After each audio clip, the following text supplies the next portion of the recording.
লালবাজার আপনাদের মুখ থেকে শুনলাম 21শে জুলাইয়ের শহীদ তর্পণ সভা নিয়ে লালবাজার বলেছে ধর্মতলায় অনুমতি তারা দেবেন না। এখন আর কাকে কি বলছে আমাদের জানার দরকার নেই। আন্দোলনটা মমতা বন্দ্যোপাধ্যায়ের আন্দোলনের স্রোতের ফলে এটা সম্পূর্ণভাবে একটা রাজনৈতিক দমন পীড়নমূলক বিরোধীদের কণ্ঠরোধ এবং শহীদ পরিবারদের শহীদ স্মৃতিকে অপমান করা। তার কারণ 1993 সালের 21শে July no I card no vote সচিত্র পরিচয়পত্র আমাদের কারোর ছিল না। মমতা বন্দ্যোপাধ্যায়ের দাবিতে প্রথম এই সচিত্র পরিচয়পত্র হয়। তো এখন এই সচিত্র পরিচয়পত্র তার দাবিতে যে মিছিল, তার দাবিতে যে কর্মসূচি, সেখানে সিপিএম এর হারমাত্রা এবং পুলিশ গুলি চালিয়ে 14 জনকে মারে, নিহত 14, মমতা বন্দ্যোপাধ্যায়কে খুনের চেষ্টা, শতাধিক আহত। তারপর থেকে প্রত্যেক বছর এই দিনটায় শহীদ তর্পণ করেন মমতা বন্দ্যোপাধ্যায়। প্রথমে ঘটনার সময় তিনি যুব কংগ্রেসের সভানেত্রী ছিলেন, পরবর্তীকালে তৃণমূল কংগ্রেস। তো সেটা হয়ে আসছে এবং ওই জায়গাটিতেই ধর্মতলার যে জায়গাটি সেখানে সভা হয়, ওই জায়গাটিতেই যেহেতু গণহত্যা যে 2-3টে জায়গা ছিল তার মধ্যে ওটি একটি জায়গা এবং ওখানে মৃতদেহ পড়েছিল শহীদদের, তাই ওখানেই শহীদ তর্পণ হয়।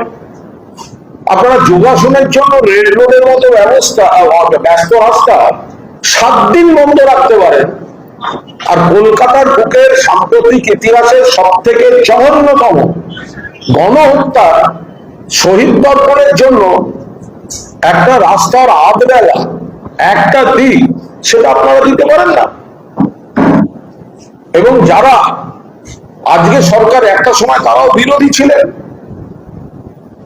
তাহলে সিপিএম এর সরকারের আক্রমণে, সন্ত্রাসে, গুলিতে যে শহীদরা মারা গেছিলেন, সাধারণ মানুষকে ভোটার আইডি কার্ড দেওয়ার, পরিচয়পত্র, সচিত্র পরিচয়পত্র দেওয়ার দাবিতে বছরে একটা দিন তাদের জন্য এই শহীদ তর্পণ সভা করেন মমতা বন্দ্যোপাধ্যায়। সেটাকেও ভেস্তে দেওয়ার, না করতে দেওয়ার নানা রকম চেষ্টা, চক্রান্ত, সরকার পক্ষ স্পন্সর করা, তাদের বিটিমদের নামিয়ে নানা কাজ করেছেন। তারপরেও আপনারা বলছেন এখন করতে দেবেন না।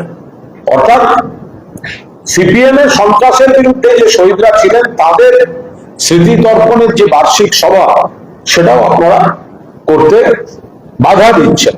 আমাদের নেতৃত্ব এবং মমতা বন্দ্যোপাধ্যায় গোটাটা খতিয়ে দেখবেন, তারপর দলের যা সিদ্ধান্ত নির্দেশ, শহীদ তর্পণ সভা তো হবেই।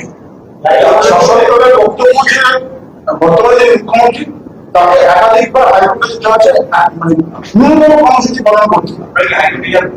এটা দলের সিদ্ধান্ত, সেটা দল দেখবে। কিন্তু যদি আগের কোথাও কোনো সমস্যা থেকে থাকে সেই সব স্থানীয় কোনো জায়গা, কিন্তু মূল যে জায়গা, অর্থাৎ তাদের কোনো কেন্দ্রীয় সমাবেশ যেখানে যাদের যে নেতা, বিরোধী দল, তৎকালীন বিরোধী, বিজেপি বলুন যারাই বলুন, যে নেতা যখন যা সভা করেছেন, অজস্র সভা করেছেন, আবার কোথাও কোথাও যদি স্থানীয় জায়গায় কোনো সমস্যা থাকে সেগুলো নিয়ে জটিলতা হচ্ছে, কিন্তু তাদের কোনো কেন্দ্রীয় সভা, কোনো বড় সভা তৃণমূল সরকার কিন্তু করতে বাধা দেয়।